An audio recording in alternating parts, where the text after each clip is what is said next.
Hey Raghunath, tell everyone about our Patreon community. Sure, Kaustubha. The Wisdom of the Sages Patreon community is an incredible online yoga resource. If you like the type of yoga wisdom and culture we share on the show, then our Patreon community is a great next step. This is a listener-supported podcast, and any level of sponsorship will unlock a wide range of live and archived classes, talks, and even workshops. Raghunath teaches, I teach, and we have a host of other excellent teachers on topics ranging from yoga philosophy, asana classes, storytelling, Ayurveda, kirtan, cooking, meditation, and a lot more. We even have an incredible online Bhakti 12-step recovery group. So if you want to check it out, go to patreon.com/wisdom of the sages. All right, let's get it on. Om Namo Bhagavate Vasudevaya. Om Namo Bhagavate Vasudevaya. Om Namo Bhagavate Vasudevaya.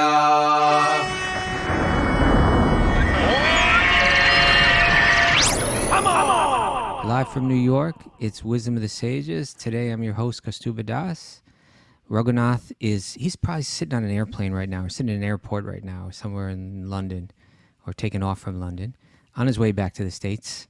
But we're here with Mara, as always. Good morning, Mara. Good morning, Prabhu. And we have our special guest host today, Paramananda, brother from another mother. Welcome, Paramananda ji. Haribol. Good to have you here. How you been, my friend? I've been good. I'm once again honored to be on Wisdom of the Sages. Awesome. We're honored to have you. It's my favorite podcast. I like Wisdom of the Sages better than Joe Rogan. All right. Better than the Russell Brand podcast. So that's even better than Russell Brand. Okay, those are the next two after us. You're my number one. Russell Brand is 2. Joe Rogan is 3. And what about that little kid music podcast that you're on sometimes? That's a good one too. Okay. What are they called? To go vegetarian. I'm working on them. What's the name of the podcast? Something about music, right? Taste and other ways to ruin your life. Okay. You sound a little distant. Is there any way we could increase your volume, you think? Do you want me to get my AirPods?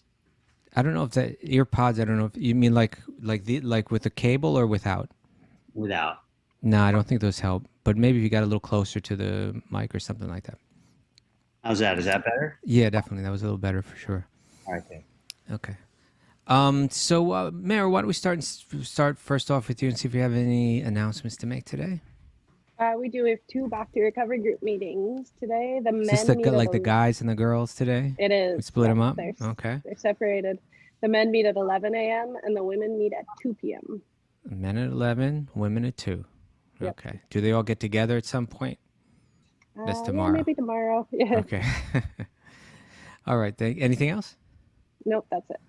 Okay. Now, today is the actual day. We were talking about it yesterday, but today's the day. Before we get into Gita Jayanti, can I just say something? Yeah. Can everybody on this podcast, I know if you're on Spotify, you won't be able to see it, but for all you Zoomers out there and YouTubers, can we just appreciate Kaustubha's deities in the background? Oh, yeah. The most beautiful deities I've ever seen. If you're not a Zoomer, you should get on Zoom to watch the show just to see Kaustubha's deities in the morning. They're like the most incredible deities I've ever seen. I had, you're not getting a great view of them right now. Maybe today, if you go to my Facebook page, I'll post photographs of my, today's the Ekadashi, which is the day that we do the full puja in the alankara is the term, but the dressing of them.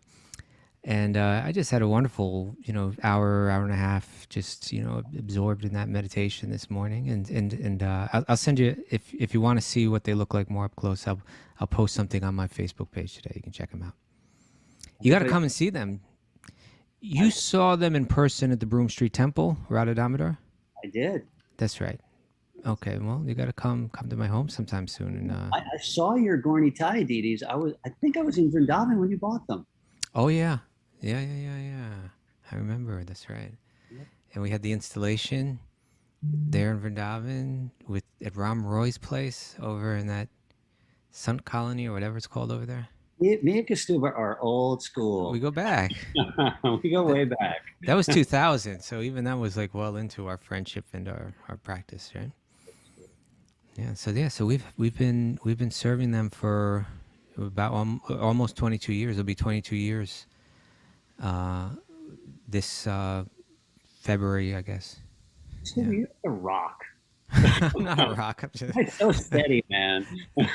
hey, you take up that savior, you do it. You know, you just keep doing it. But it's honestly, my wife, Gita Priya, she does most of the daily seva for our little temple. But on the Ekadashis, I also chip in. Well, yeah, you got to come see him sometime soon. So let's talk about Gita Jayanti. Or again, we heard that that's actually not the correct term, but we could say the advent of the Gita, or as we're calling it now, World Gita Day, where we are engaged in a global effort to gift and distribute 2.2 million Bhagavad Gitas today. Can it be done? What do you think, Paramananda? Impossible is a word in a fool's dictionary. That's right. Impossible is a word in a fool's dictionary. It can be done. And if you would like to take part, I will share the information that I shared yesterday once more. And our friend Malini, who's out there in California, she's kind of, along with Vaisheshika Prabhu, who we had on yesterday, she's engaged in helping coordinate the effort. All you have to do is call her. This is the number that you call. Let me pull it up. Number is 1-669-289-5563. Again, that's 1-669-289-5563. You can text that number. You can WhatsApp that number. You can call that number and speak to Malini personally, and she will help you figure out how you would like to sponsor some Bhagavad Gitas. You can purchase them and have them sent to your home, and you can share them, give them as Christmas gifts, do whatever you want with them. Take them to give one to the mailman. You go to the grocery store, you give one to the person, to the cashier. It's just like whatever you want to do. It's like it's fun, So the case is for 16 hardbound Bhagavad Gitas. It's $120. It's hardly much, not very much at all, right? For 16 of them, it's nothing. I spent that much money on like coffee. Yeah, like a week of coffee, right? And then okay, and then another way to do it is that you sponsor a case, and they will send it where you want it to go. They'll send it to some place, or if you say, they'll say like, well, we send them to hospitals. We'd like them to go to hospitals. They'll be like, yeah, send them to hospitals, or we send them to firefighters, frontline workers, prisons, motels, libraries. You choose. They'll help you figure it out. Or even if can you send them to yoga studios? I would imagine they would definitely do that. Yeah, you work it out. You could even say a yoga studio of your choice or whatever. I'm sure they'll help you do that. Wow. And then the third way is that say you don't want to do cases. They'll also send, even like you just want to send one Gita to someone for Christmas or something like that. They'll help you work that out too. So you just call and you talk to Malini. She's very cooperative and easy to work with. You can leave a message. She'll get back to you. That number again is 1-669-289-5563. And today's the day. Today's the Ekadashi. Today's the Gita Advent Day. And it's particularly auspicious to do it. And you could be part of that 2.2 million Bhagavad Gitas getting out. I love that idea. I just love flooding the world with these Bhagavad Gitas. And so that spiritual knowledge that we all need to just improve our own lives, what to speak of, cooperate with one another in a harmonious way. You just get that out to get more people thinking that way. All right. So Gita is our discussion today. We'll be back to Bhagavatam tomorrow with Raghunath, but we thought, yesterday and today we just speak about the Bhagavad Gita. Paramananda, let's just get it started. Tell me your introduction to the Bhagavad Gita and how it entered into your life. I have a great appreciation for the Bhagavad Gita, and it happened, when I was first getting into bhakti. Sachi, our friend Sachi. Have you ever had Sachi on the show? I think you did. We did. We had him on, but it was actually before it was Wisdom of the Sages. It was when it was still Super Soul Sacred Sangha. We've had his wife on, Kaylee, or Kate 108, you could say. But we haven't brought him back. We got to bring him back. We should. We have this mutual friend. He was friends with us in the hardcore scene. Yeah. And he was living at Gita Nagari, and he came, and I was in New York City, and he left Gita Nagari, and he really had no place to stay. And so he called me up and he said, "Hey, I got nowhere to go. I just left Gita Nagari. I'm in the city with my backpack. Like, Help. It was like that back in those days, right? You could just call them and say, I don't have a home. Can I just come and crash with you for the next month? Sure. so he came and he stayed with me for many months. And I really started getting into Krishna during that era of my life. You know, I was in my early 20s. What year was that? This was like this was the end of 1990. Okay. I joined the temple in early 1991. Mm-hmm. So it was that winter that he came and he stayed with me. And he gave me. That means that he saw the winter coming and he got off the farm out there at Kiranagari. Yeah, well, we eventually went straight back to the farm. he was only off the farm for a few months. Right. But he came and he gave me this cassette box of Dravida chanting the Bhagavad Gita. Have you ever heard those? I have. And Dravida, we had him on the show early on, right? Like back nearly over a year and a half ago, where he's this incredible monk that has he must have thousands of Sanskrit verses memorized, and he composes poetry, and he can chant them very beautifully. So yeah, those are recordings of him chanting all the verses from Bhagavad Gita. If no one has seen that episode, that was literally one of my favorite episodes. Yeah. When Dravida was on. Yeah. He's such an inspirational person, and he's got such a mastery of Sanskrit, just his Sanskrit pronunciation. Yep.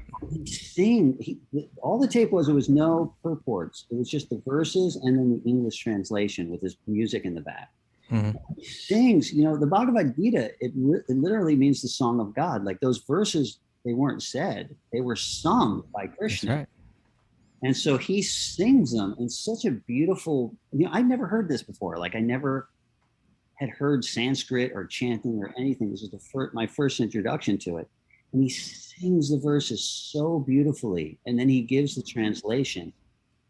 And I was addicted to those tapes. I would get home from work. I worked at a health food store. And I would get home. The first thing I would do is I would get my boom box. I would put in those cassettes. And I just listened to them again and again. There was something about those that just grabbed my attention. And it was like unshakable. Literally, for hours every day, I would listen to them. And I must say that I didn't really understand them, but I got the sense that there was some deep wisdom there. And if only I just could have the key to unlock that wisdom, I just had this like great feeling that there was like a whole another world that I was about to enter into if I could just kind of piece together what the mystery of the Bhagavad Gita. And even when I got the Bhagavad Gita and I started reading the Bhagavad Gita on my own, I really understood that, you know what that key is to unlocking the Bhagavad Gita? It's actually a teacher. Because I must say that I didn't really understand the Bhagavad Gita until I went to Vrindavan and I took the VIHE courses and I took the Bhagavad Gita course. And you know who my first teacher was of Bhagavad Gita? Borijan Prabhu. Borijan. Yeah. Who, if you don't know, you should get him on the show too. He's a Bhagavad Gita expert. He's written, you know, a book, a summary study guide of the Bhagavad Gita.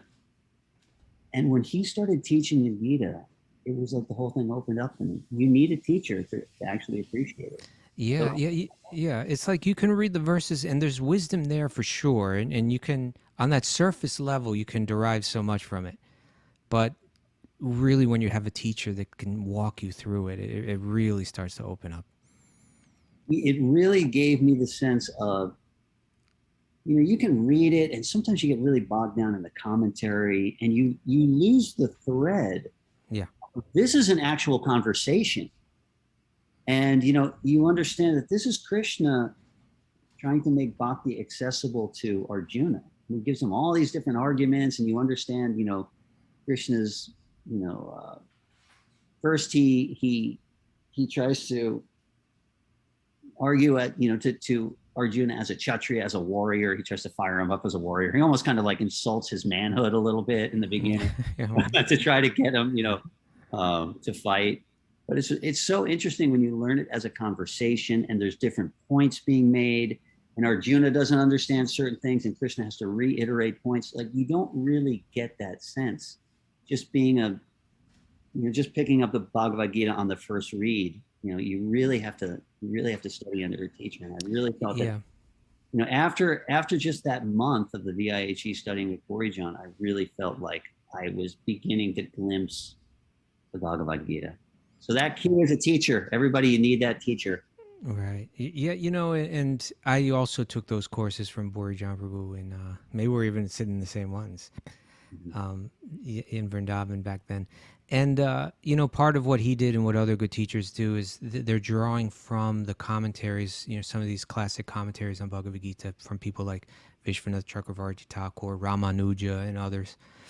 And sometimes even like they'll do things like they'll connect the verses by kind of like saying, well, like at this point, Arjuna may have said, well, what about this? And then you understand how you follow that thread, and you really can understand the messages and you break them down into different chunks of verses, and you see the pattern that it's taking.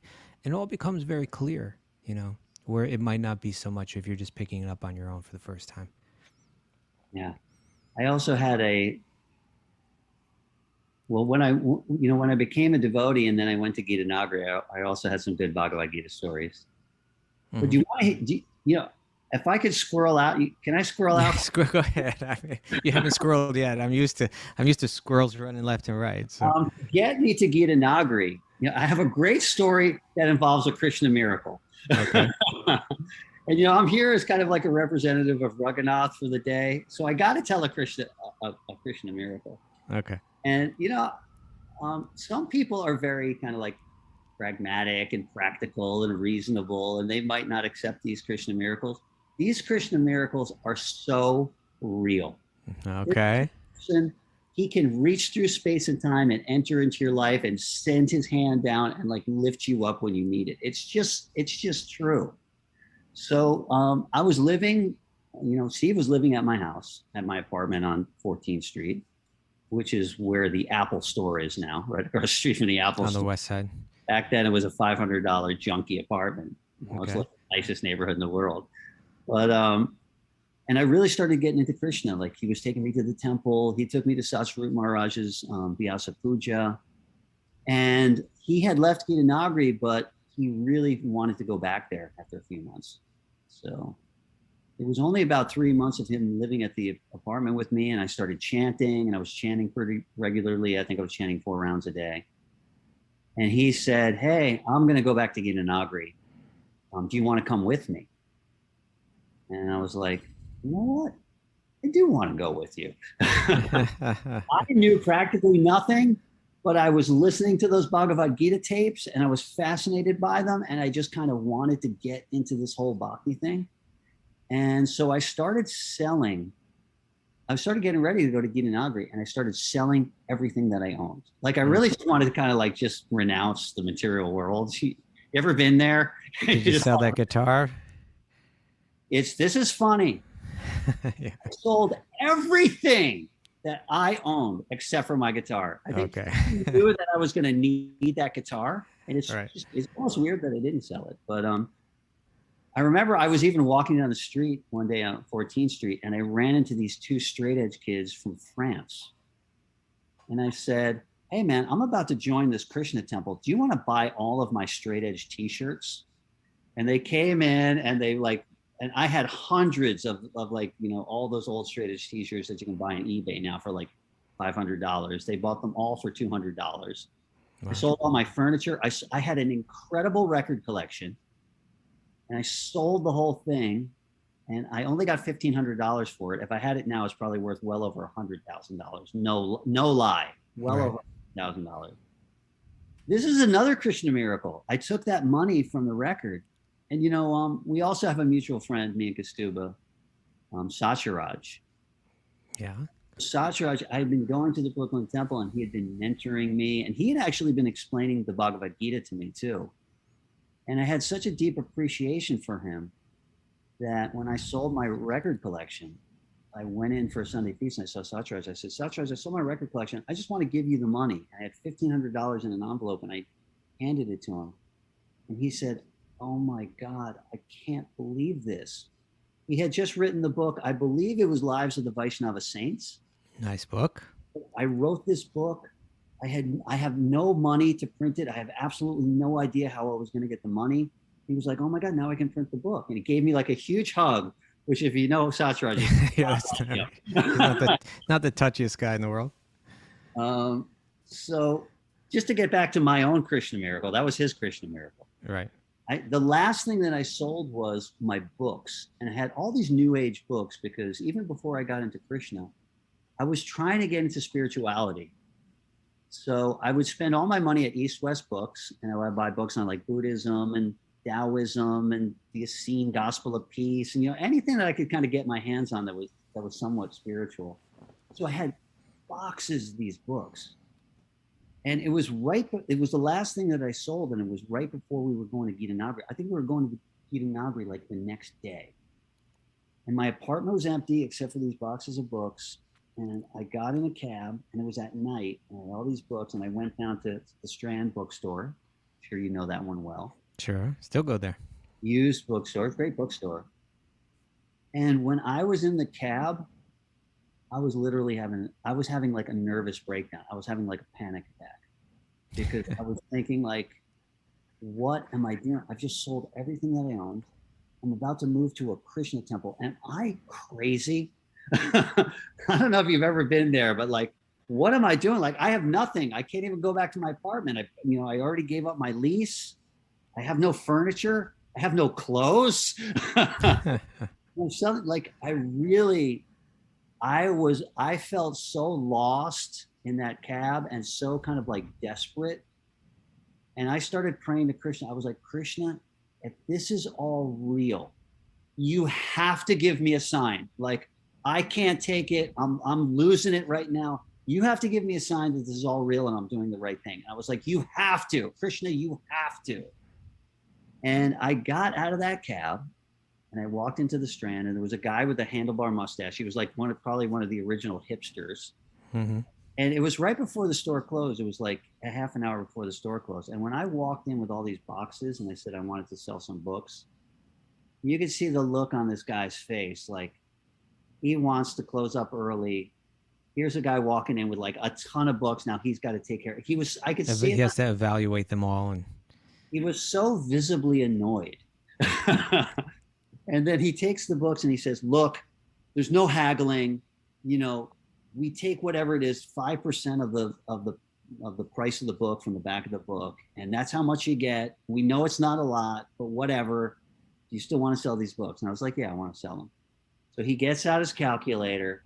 He's, just going through the price of the back of the book, putting in the percentage, whatever. He's going through them. It took him like literally like a half an hour to do it because I had like boxes of these books. And then he's got his calculator and he presses the equal sign at the end. And he says, okay, that'll be $108. We'll give you $108 for these books. And I was like, my jaw dropped to the counter. And I was like, this is Krishna reaching through space and time right now, giving me the sign that I was begging for, that everything's going to be okay.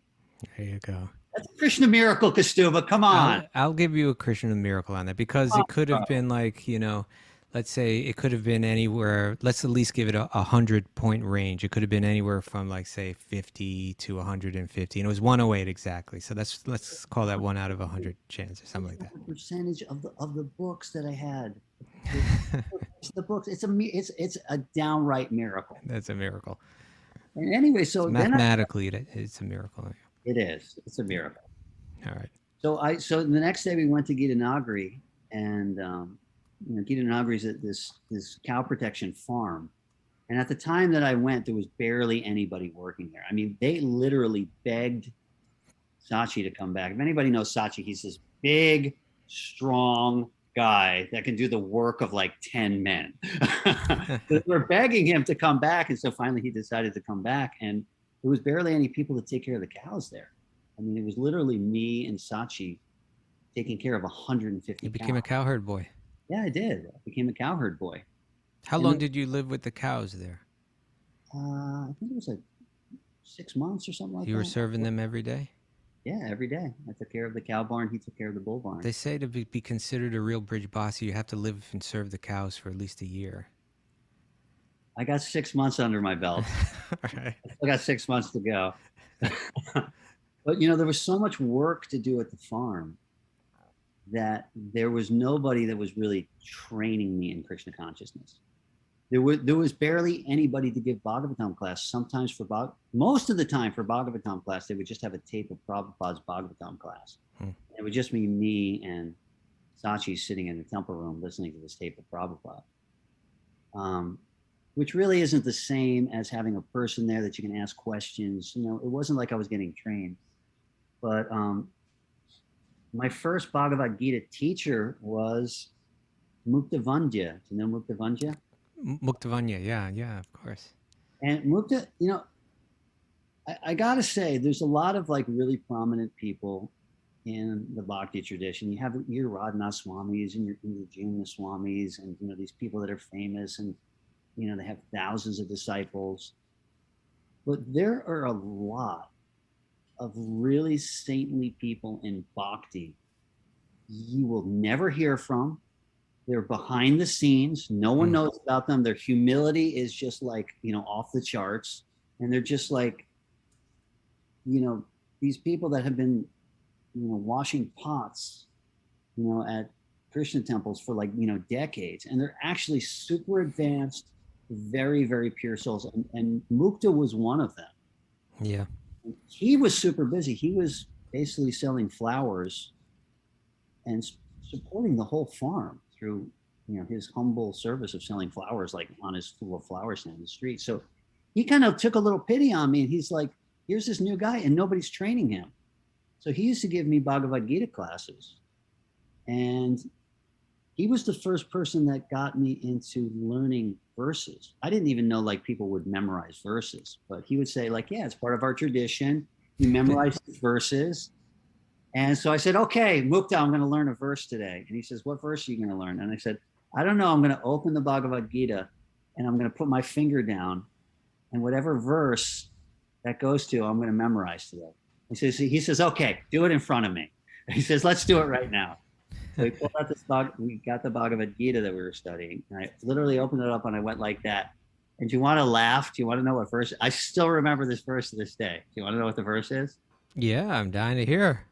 It's from the 10th chapter. It's Sarvam etad ritam manye. You know this verse? No. Yanmam vadasi keshava nahite bhagavan vyaktim vidur deva nadanavaha. It's Arjuna speaking. He says, oh Krishna, I totally accept his truth. All that you have told me, even the demigods or the demons can't understand your personality. And Mukta started laughing his head off. And he said, that's the verse where Arjuna kind of really understood Krishna. And then it's his verse of surrender to Krishna. Krishna, I totally accept everything that you've told me is truth. Right. And he's like, here you are, you don't know anything. And that's the first verse you're learning. It's like, Krishna really has a sense of humor too. But I've never forgotten that verse. And I'm so indebted to Muktavanya, who would come back exhausted from selling flowers on the street every day, and he would teach me Bhagavad Gita at night. It was really wonderful. That was the beginning of my appreciation. Well, Prabhupada named that farm Gita Nagari, right? True. Which means it's I guess it means like the town of the Gita, right? Yeah. Like that. Yeah, that's true. I learned the Gita at Gita Nagari. Beautiful. Well, so let's hear what you learned. Like, let's talk about some of your favorite passages or verses from the Gita.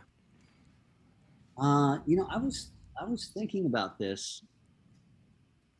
One that really struck me is Hino Shmin Yatadehe Kamaram Yovanam Dira Tatade Hantara Praptir Diras Satranamuyate. Because I came to Krishna consciousness as a New Yorker. And when you've lived in New York, even New York City for even like 6 months, you develop a real kind of, you don't trust anybody. Remember when I first moved to New York City, I bought an answering machine for my dad for Christmas off the back of a truck. And when he opened up the package, it was like, it didn't even work. You know, you develop like a healthy, when you Was live, that down at Canal Street? it was actually at Washington Square Park. Okay. In the park. Literally off the back of a truck. So, you know, when you're a New Yorker, you develop a healthy skepticism. And I think it's good. So, you know, some of the more esoteric things about Krishna consciousness, I had a hard time accepting. And, you know, even reincarnation was one of those things. But when I heard that verse, you know, the verse says, you know, as the embodied soul passes from a little kid body into like a teenager body, into a, you know, a middle-aged man body, into a, you know, an old man's body, the soul stays the same. Your body is actually changing even in this lifetime. You know, every single cell of my body is completely different from when I was, you know, 5 years old, but I can still remember all the things that I did when I was like 5 or 6 years old. So the soul is like the observer throughout all these different stages of the body. So why is it so wild to think that that energy, that soul, is going to pass into another body after death? It really was one of those things where it took something that seemed very esoteric and unbelievable to me, and it made it actually seem very reasonable. And so I've always had a special appreciation for that verse in particular. Yeah, it's kind of where the teachings start, right? The Gita begins with what, you know, you can call Sambandha Jnana, you know, or Jnana in general, right? Knowledge. But knowledge, when we use that term Jnana, it really means being able to distinguish between the two energies that this universe is composed of, matter and spirit, right? Like, you know, like most people aren't thinking about it. They're just thinking, I am this body, I am this mind. They're not, as you said, they're not realizing I'm just observing the body, I'm just observing the mind. And that observer is composed of spiritual energy. It's conscious, sentient, right? Whereas material energy is insentient. It has no, it doesn't feel, it doesn't know, right? And so you learn all this in Bhagavad Gita, that you learn about the nature of the soul, right? That one, it's eternal. But two, that it's sentient.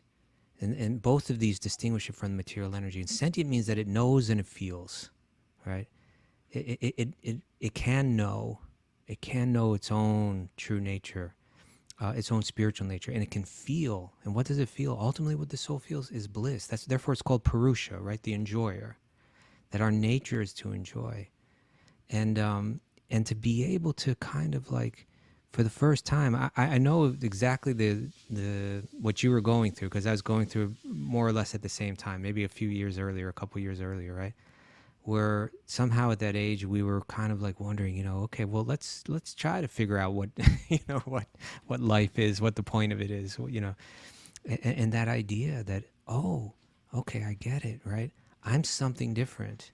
I'm something indestructible. I'm something eternal. I'm something that by nature enjoys. Satchidananda, eternal, you know, full of knowledge, full of bliss. And Krishna, that's where he begins, Bhagavad Gita. Arjuna's confused. He's suffering. He's in anxiety.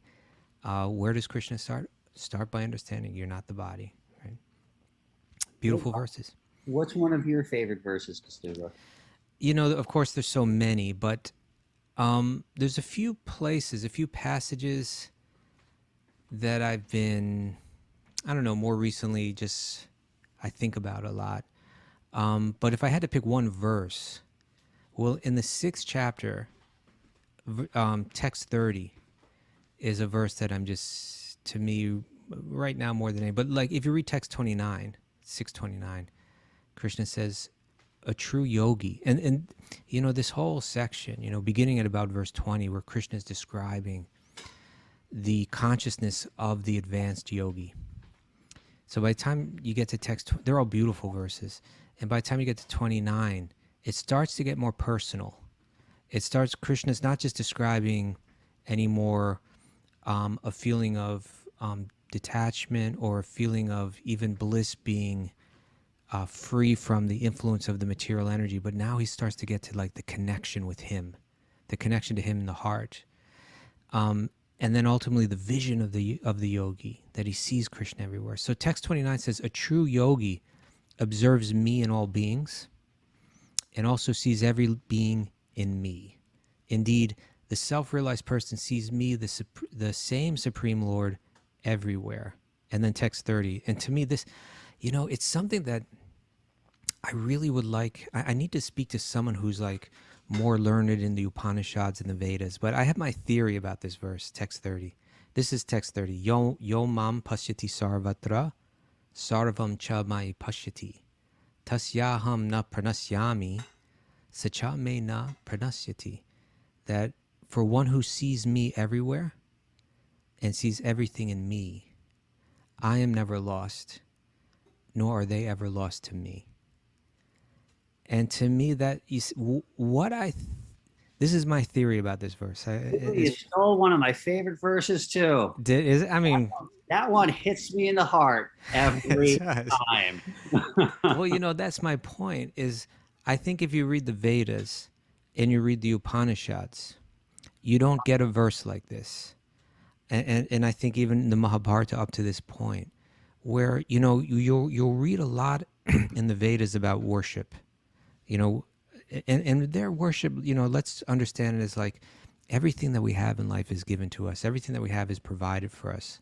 The food, the water, the warmth and the light of the sun, the rivers, the mountains, and everything that we need is all handed to us.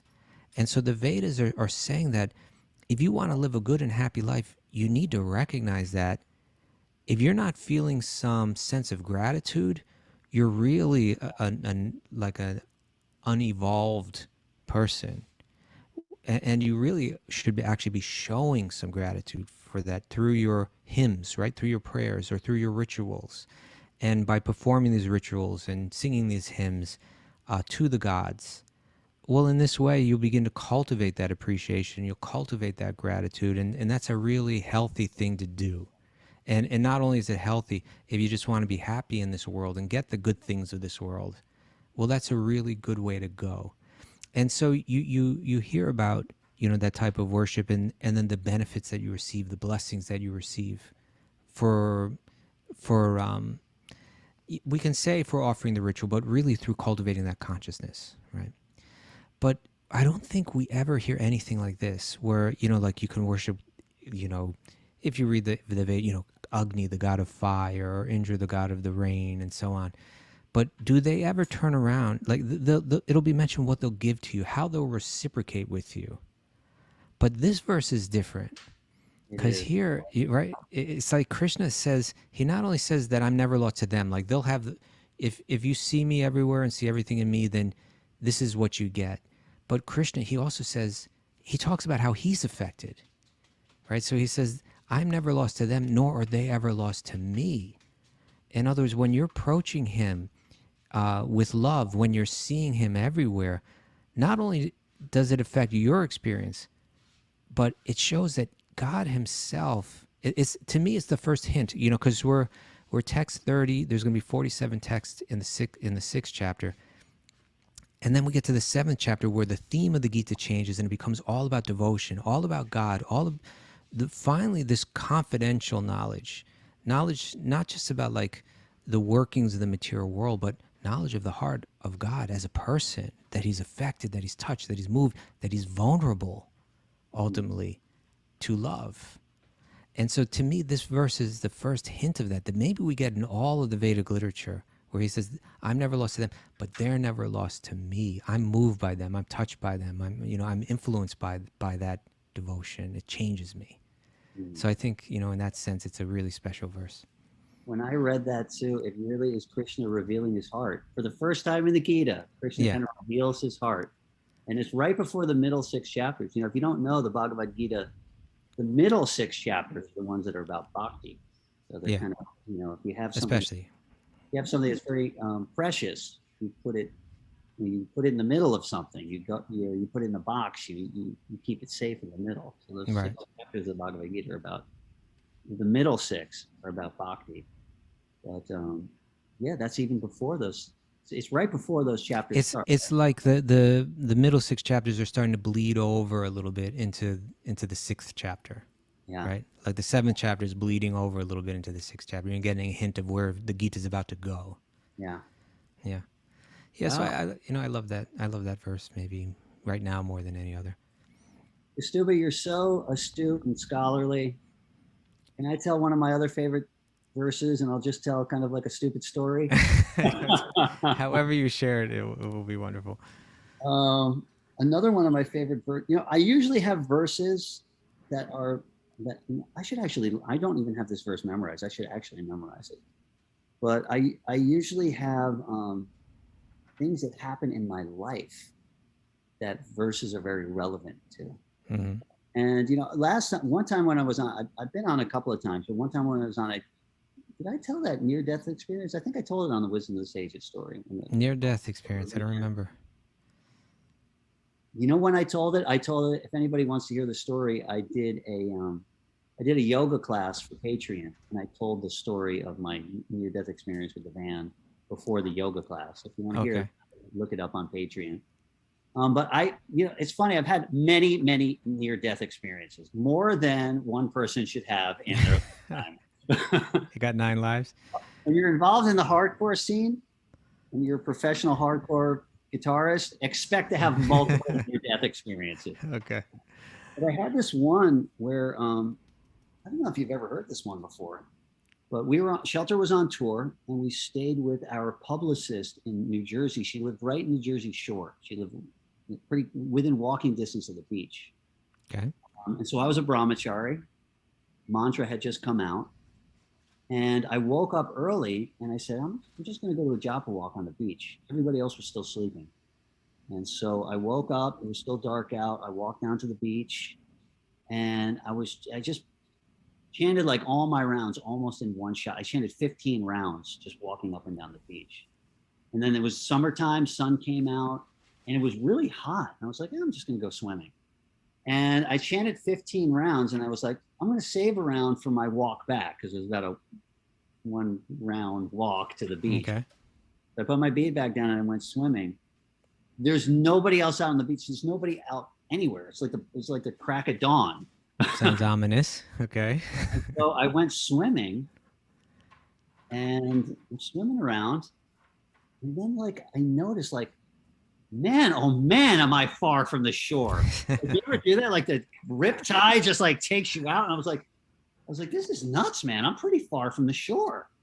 And then I started swimming in, and I can swim, but let's face it, we're New Yorkers. No New Yorkers can Not really the best swimmers. It's not like we're Californians just swimming every day.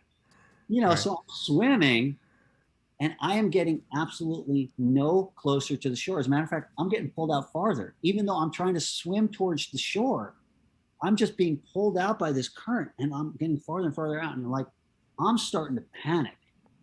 And I'm looking to the right, and there was a jetty, and I was like, can I make it to that jetty? And I was like, no, I better try to make it to the shore. And I'm like, I am gonna drown out here. It was like, that's it, I'm gonna drown. And I was swimming, and I was exhausted, and I was like, oh my God, Hare Krishna, I'm gonna drown out here. And I was like, my first thought was, why didn't I chant that one extra round? Now I'm gonna die, and I didn't finish my rounds. That was going through my mind. I was like, those beads are on the shore. And then I don't know where I even got this from. It may have been something that was just stuck into my subconscious that I had heard on TV or something. But I was like, I should swim at an angle. That's right. If I swim at an angle, which is actually what you're supposed to do. You're supposed to swim at an angle. I don't know where I got that. Maybe Krishna in the heart told me swim at an angle. But I started swimming at an angle. But even then, it was so hard against that riptide. And I swam as hard as I can. And I was exhausted. And I was just swimming, and I was starting to get closer, and I was swimming, and I was swimming, and I was swimming. And finally, I was so completely exhausted, you can't even believe the state of exhaustion that I was in. It was just life or death, just swimming. And then finally, I got to the shore, and I dragged myself up onto that beach, and I was just I was like, God, I'm alive, thank you, Krishna. And the verse that ran through my head was that one that says the soul can't be burned by fire, moistened by water, or withered by the wind. What's the other one? Burned by fire. Is it cut? Maybe it was cut by any weapon. Yeah, I think so. I'm not sure. Or withered by the wind. And I was just thinking, like, even in my exhausted state, with my face down in the sand, praying to Krishna, thank you so much for saving me. That verse was running through my mind. And I was even thinking, even if I did drown, the soul can't be moistened by water. Like even water can affect the actual soul. And so to this day, whenever I'm like reading the Gita and I come across that verse, I remember that desperate time of being face down in the sand, almost dead, and thinking like, even if I did die, I wouldn't have died. And it was like, even at that point of like being on the brink of death, that sand, it was so comforting to me. That verse. I should, you know what? Learn that one. Gita Jayanti, I'm memorizing that verse today. 23, text 23. It's Nainam Chindanti Shastrani, Nainam Duhati Pavakaha. Pretty easy so far. Na Chainam Klaidayantyapo, Na Shoshati Marutaha. The soul can never be cut to pieces by any weapon, nor burned by fire, nor moistened by water, nor withered by the wind. Great verse, right? You know what I've heard about that verse is that, is it even right here in here's the commentary. All kinds of weapons, swords, flame weapons, rain weapons, tornado weapons, etc., are unable to kill the spirit's soul. It appears that there are many kinds of weapons made of earth, water, air, ether, etc., in addition to modern weapons of fire. Even the nuclear weapons of the modern age are classified as fire weapons, but formerly there were other weapons made of all different types of material elements. Fire weapons were countered by water weapons, which are now unknown to modern science. Nor do modern scientists have knowledge of tornado weapons. Nonetheless, the soul can never be cut to pieces nor annihilated by any number of weapons, regardless of scientific devices. So it's just, when you read Mahabharata, you'll see that on the battlefield that there are like thousands and thousands of like ordinary warriors, but there are also these warriors who knew mystic arts. And so they were sending fire weapons, they were sending water weapons, they were sending wind weapons, So this verse speaks to that the soul can't be cut to pieces by any weapon, can't be burned by fire, can't be moistened by water, can't be withered by the wind. Yeah, all over the Mahabharata you hear about, Arjuna releasing a wind weapon. Yeah, things like that. You know what's great about learning these Gita verses is that they come in handy in times of need. I tell you, that's a great verse to know. Like, I don't know if like anybody is in dangerous situations on a regular basis. But, we used to be like that, skinheads and people started to fight us. And, Bike messenger being hit by cars. If you're in a dangerous situation and you remember that verse, it's actually so comforting. Nobody can kill you. Nobody can hurt you with any weapon. Person's got a gun in your face. They can't hurt you. Like they may kill the body, but they can't touch the soul. It's just one of those verses that I find like, comforting in those kind of,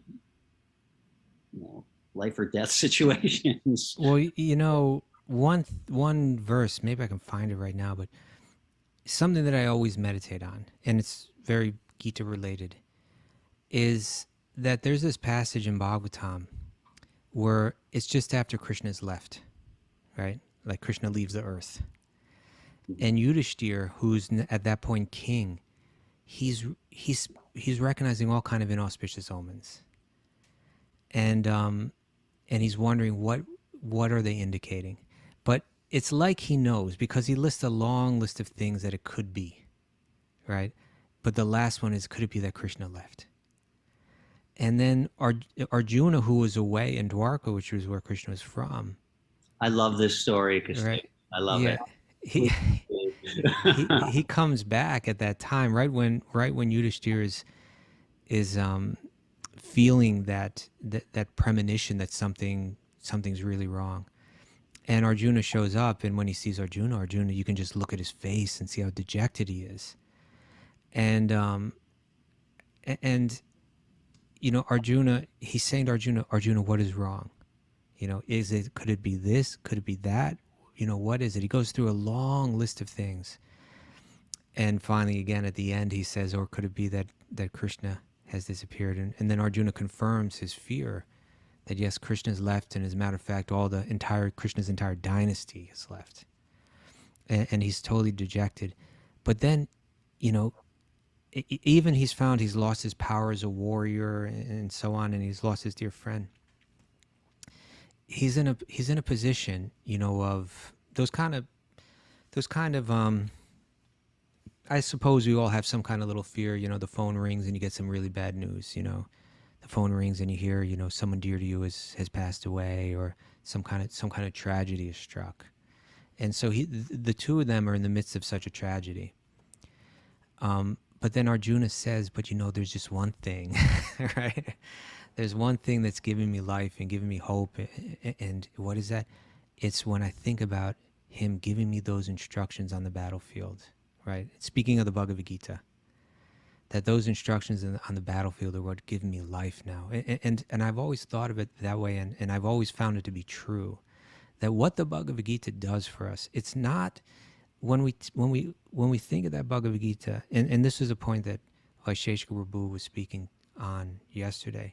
There are books of religion and there's doctrine and all these things, but what the Bhagavad Gita does is just a very beautiful, in one sense simple, but infinitely profound collection of verses and instructions about life and how to understand your place in this world.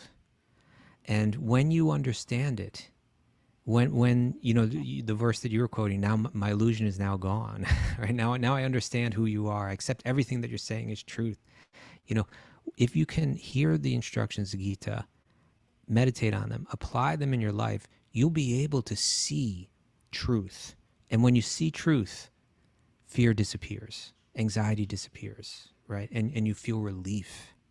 And you can even feel relief in the most tragic situations, like being stuck all alone on the ocean about to drown, or so many other different situations. It really does. The knowledge really is the greatest balm, for the suffering of that we go through in life. It is true. And when I was first introduced to the Gita, it was at a time in my life where I kind of felt like Arjuna, like a little lost, didn't really know what to do, in distress. Life just seemed like a big dilemma, and there was each path, didn't really look too great. And so, that's really the gift of the Gita, is that we're all Arjuna in the first chapter, where we're just kind of like crying our eyes out. We don't know what to do. Nothing's really panning out for us, because that's how material life is. Yeah. Nothing does pan out for you, and you're left frustrated at every turn. And so, as Krishna instructs Arjuna, he's talking to us. Here's the verse. And this is the final, this verse concludes his whole monologue in answer to Yudhishthira's questions about, what's wrong, right? So this is you're about to speak, or Arjuna? This is Arjuna concluding his, describing all that's happened, how Krishna has left, how the entire Yadu dynasty fought with each other, how they all died, how they're all gone. I know what you're going to say. I think I know the verse. Yeah, so he says, now I'm attracted to those instructions imparted to me by the personality of Godhead Govinda, because they are impregnated with instructions for relieving the burning heart in all circumstances of time and space. Right? And here's the commentary from Srila Prabhupada. He says, herein Arjuna refers to the instructions of the Bhagavad Gita, which was imparted to him by the Lord on the battlefield of Kurukshetra. The Lord left behind him the instructions of the Bhagavad Gita, not for the benefit of Arjuna alone, but also for all time and in all lands. The Bhagavad Gita, being spoken by the Supreme Personality of Godhead, is the essence of all Vedic wisdom. It is nicely presented by the Lord himself for all who have very little time to go through the vast Vedic literatures like the Upanishads, the Puranas, and the Vedanta Sutra. It is put within the study of the great historical epic Mahabharata, which was especially prepared for less intelligent people. he says, the problem which arose in the heart of Arjuna on the battlefield of Kurukshetra was solved by the teachings of the Bhagavad Gita.